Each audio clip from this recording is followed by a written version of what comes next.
Okey, ada yang minta cikgu ajar juga cara nak lukis graf kuadratik. Graf yang melengkung tu kan. So macam mana nak lukis? So mehlah cikgu ajar kan. Sebab banyak bab yang kena lukis sendiri ni. Jadi korang kena pandai lah cara nak lukis graf kuadratik. Cikgu ada ajar dah garis straight line hari tu.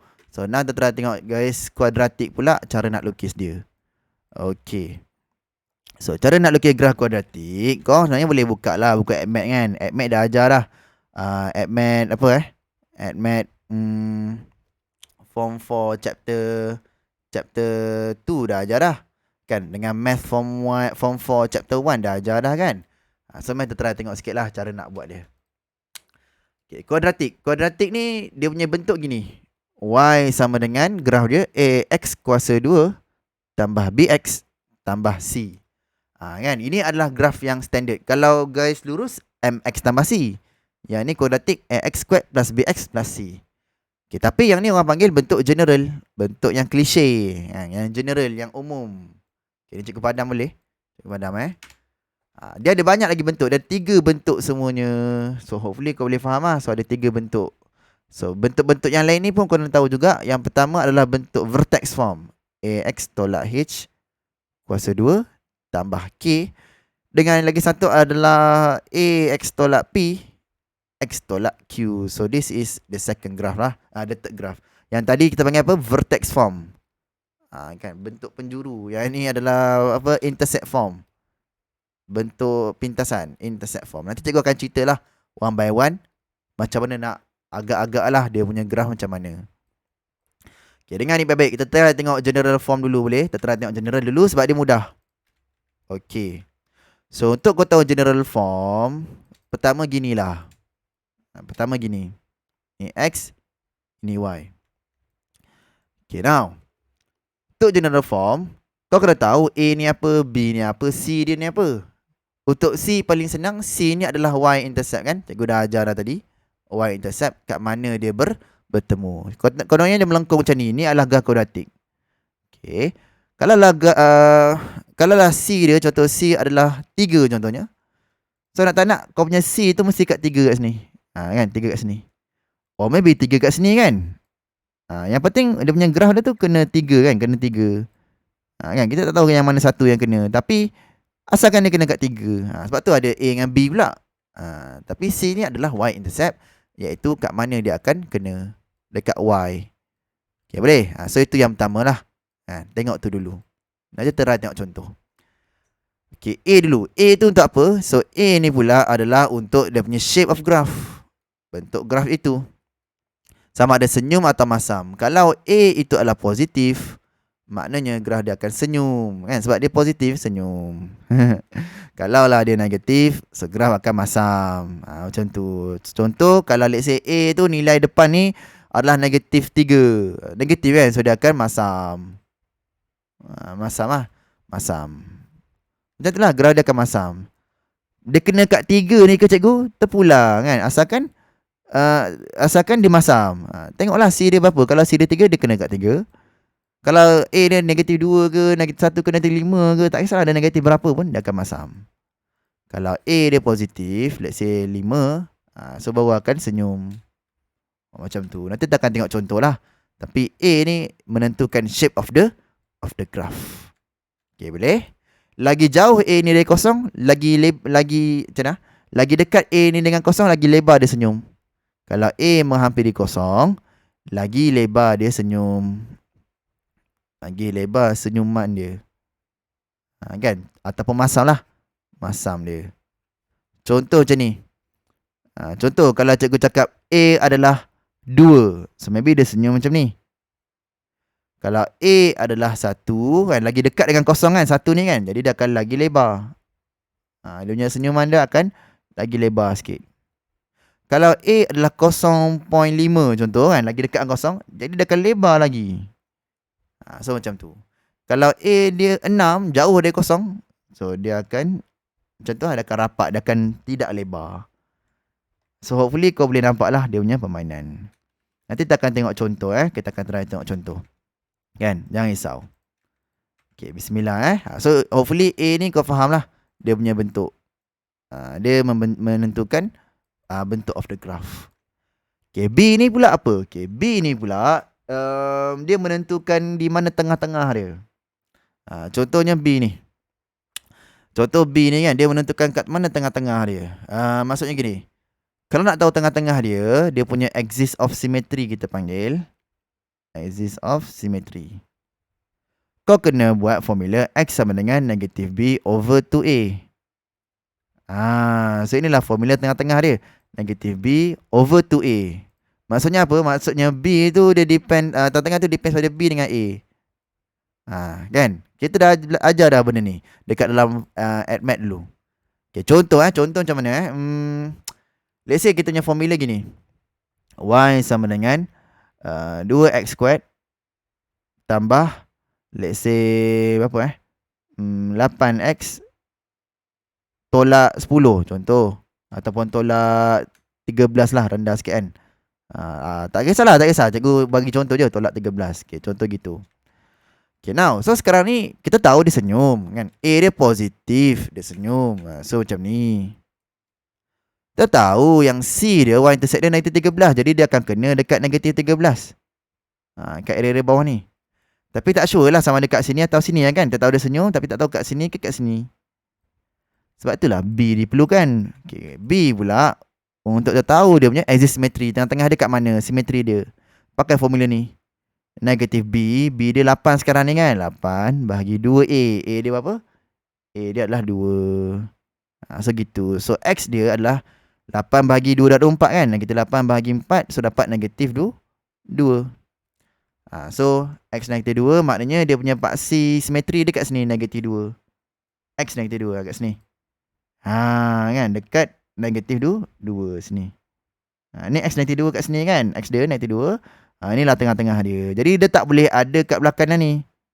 Graf kuadratik ni dia tak boleh ada kat kanan. Tak boleh. Walaupun kena 13 tak boleh ada kat kanan. Sebab axis simetri dia dekat belah kiri. So negatif 2 tengah-tengah dia.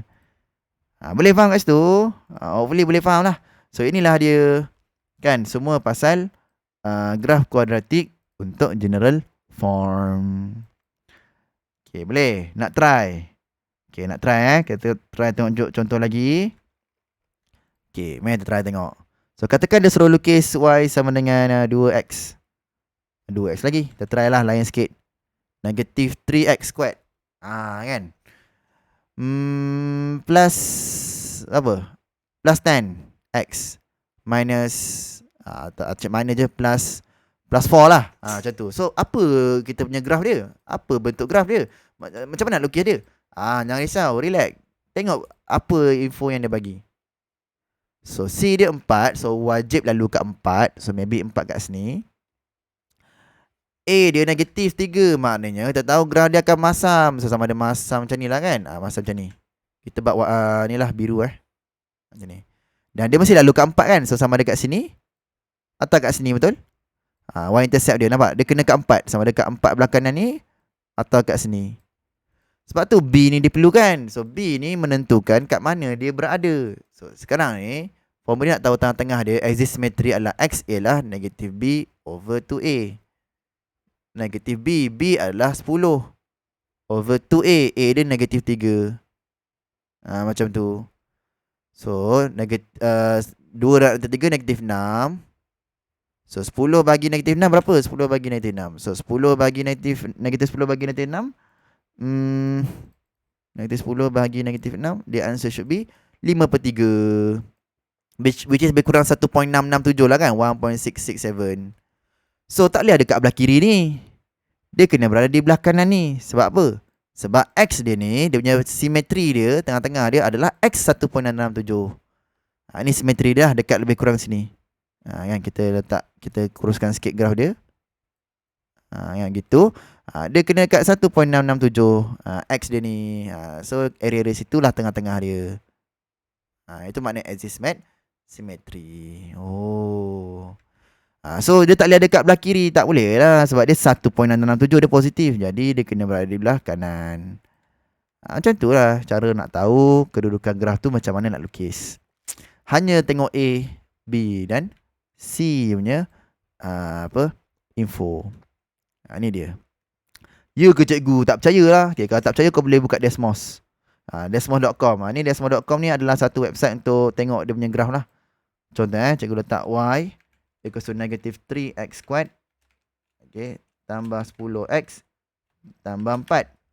Okay, kita try tengok sama ke tak graf dia dengan cikgu. 1.67 tengah-tengah dia.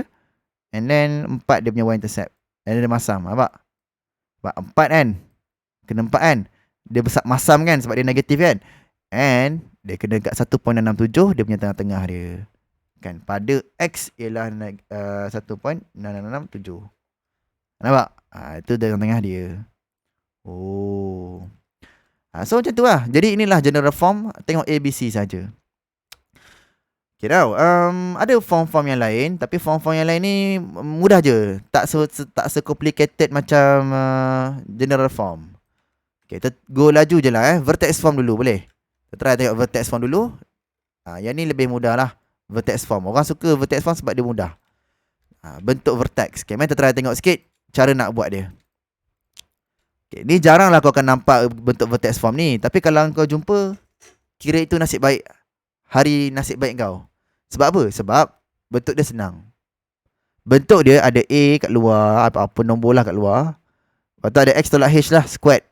X tu ada dalam squared. Faham tak? X tu ada dalam kurungan. Macam tu. Itu adalah vertex form. Okay. Nilai K kat belakang ni adalah puncak dia. Ini kita panggil maksimum ataupun minimum lah. Tengoklah dia senyum ke masam kan. Ni adalah maksimum atau minimum sesuatu kuadratik tu, graf tu. Kan? Maksimum atau minimum graf tu. Contoh, kalau K ni adalah nilai dia 5. Okay. So 5 tu adalah puncak dia lah. Sama dia masam kan. Dia kena kat 5 puncak dia. Y dia 5. Kan? Or maybe dia senyum lah. Maybe dia senyum kan. Maybe kita boleh padam. Dia senyum. Tapi minimum dia 5. So itu K. Faham tak? K ni maknanya maksimum atau minimum. Dia menentukan siapa maksimum, siapa minimum. Macam tu. Okay, macam nak tahu dia masam ke senyum? A lah. Kita dah tahu dah. A tadi shape of the graph kan. Yang ni cikgu dah cerita tadi. Yang ni adalah shape of the graph. Kalau dia positif dia senyum. Kalau dia negatif dia masam. Itu semua cikgu dah ajar lah. Okay. H pula menentukan dia punya tengah-tengah dia tadi tu. Dia punya axis symmetry. Kan? Kalaulah X tolak H, kalau dia negatif dalam ni, so dia punya simetri adalah positif tau. Dia jadi positif. Tu kau kena ingat. Dalam kurungan tolak, luar kurungan positif. Contoh, kalau let's say dia punya equation adalah Y sama dengan 2 kurungan X tolak 3 squared tambah 5 contoh. Okay, nampak tak dia 2? Dia positif A dia, so dia senyum. Nampak tak dia punya maksimum 5? So kita kena naik sikit. Kita kena naikkan supaya bontot dia ni kena dekat 5. Macam tu. Okay, tapi mungkin dekat belah kanan, mungkin kat belah kiri kan. So 5 tu kat mana kan. So kita nak tahu juga 5 ni kat belah kiri ke kat belah kanan. That's why tengok dia punya tengah-tengah ni, H ni. Kalau dalam kurungan adalah tolak, luar kurungan akan tambah. Dia terbalik. Kalau dalam kurungan tambah, luar kurungan akan tolak. Maknanya dia punya simetri dia dekat 3. Macam tu. Dekat belah kanan lah. Kat belah kanan ni. So graf kita ni jadi macam ni lah. Inilah graf dia. Okay. Kalau dalam kurungan negatif, luar kurungan positif. Okay, tak percaya boleh tengok dalam Desmos graf lah. Kita try tengok betul tak? Y sama dengan 2 kurungan X tolak 3 squared tambah 5 tambah 5. Okay, betul tak dia punya minimum 5, tengah-tengah 3 kan, dan dia senyum. Nampak? Dia senyum, betul, sebab dia positif kat luar dia, A dia. 5 sebab itulah minimum atau maksimum dia. Dalam kes ni minimum lah sebab dia senyum. So dia minimum, dia kurang, paling rendah. Dan tengah-tengah ni adalah negatif 3. Jadi bila keluar ke dalam kurungan, dia jadi positif 3. Nampak? Dia punya tengah-tengah dia adalah X dekat X adalah 3. Nampak? Ni, dia dekat tengah-tengah ni. So itulah graf dia warna merah ni yang patut kau lukis. Settle. Boleh? Okay. So itulah caranya. Okay. So vertex form dah settle. So vertex form ni paling mudah. Okay, last one adalah intercept form, lagi mudah. Okay, ni yang terakhir, intercept form. So intercept form pula dia macam ni lah konsep dia. Intercept form. Dia punya apa? Dia punya graf dia gini. Okay, ini X, ini Y. Okay, X tolak P, kan cikgu cakap dalam kurungan, maknanya kalau luar kurungan dia positif kan, so jadi X sama dengan P. Kalau X tolak Q, so jadi X positif Q. Apa X ni cikgu? Okay, ni adalah roots dia. Ni adalah dia punya punca dia. Apa tu punca? Punca ni maknanya kat mana dia kena dekat X intercept. Contoh graf dia gini kan. Ni dia punya senyum kan. Kat mana senyum tu kena dekat X, itulah dia punca lah. Contoh ini P kan. Let's say ini adalah P, ini adalah Q. So nilai dia lah. Nilai dia kat sini. Contoh, kalau kita buat Y sama dengan 3 kurungan X tolak 2, X tolak 5. So, maknanya apa? Maknanya graf dia ni akan kena dekat 2, positif 2 sebab kurungan negatif. Kalau keluar dia positif. Dengan 5, kalau ni negatif 5, so dia positif 5. Faham tak maknanya kenapa nama dia intercept form? Maknanya dia kena dekat X punya intercept. Kan dia punya axis dia kena kat situ. Oh, kenapa dia senyum? Sebab A dia. A dia adalah graf punya shape kan. Sama je. So P dengan Q ni kita panggil dia intercept dekat X kat mana lah. Intercept kat mana untuk X axis. Oh, kan? Begitu. Kalau negatif dia jadi positif. Kalau positif dia jadi negatif. Contoh. Let's say cikgu bagi contoh lain. Y sama dengan 2 kurungan X tambah 4 X tolak 5. Contoh gitu. So graf dia jadi macam mana? Graf dia 2 positif, so dia senyum. Dia adalah negatif 4. X positif 4. Jadi bila keluar dia jadi negatif 4. Dia kena kat situ. X dia negatif 4. X negatif X tolak 5. Jadi dia bila keluar kurungan jadi positif 5. So dia kena kat positif 5. So macam tu lah. So inilah cara nak lukis intercept form. Kalau let's say depan ni 2 ni jadi negatif 2. Negatif 4 dengan 5 ni masih stay. Dia masih kena kat situ, cuma dia masam. Boleh faham tak? Dia punya intercept masih sama, tapi sebabkan dia negatif 2, so dia akan jadi masam. Macam tu.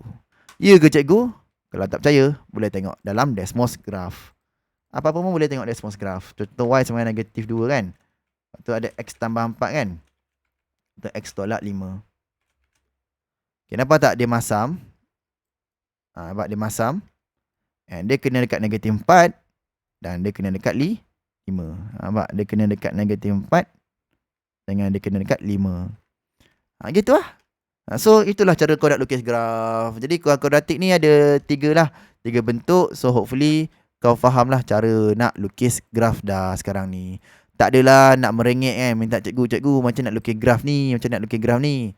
Ini dia cara dia. So hopefully kau dah nampak dah cara nak lukis graf kuadratik. Okay, settle.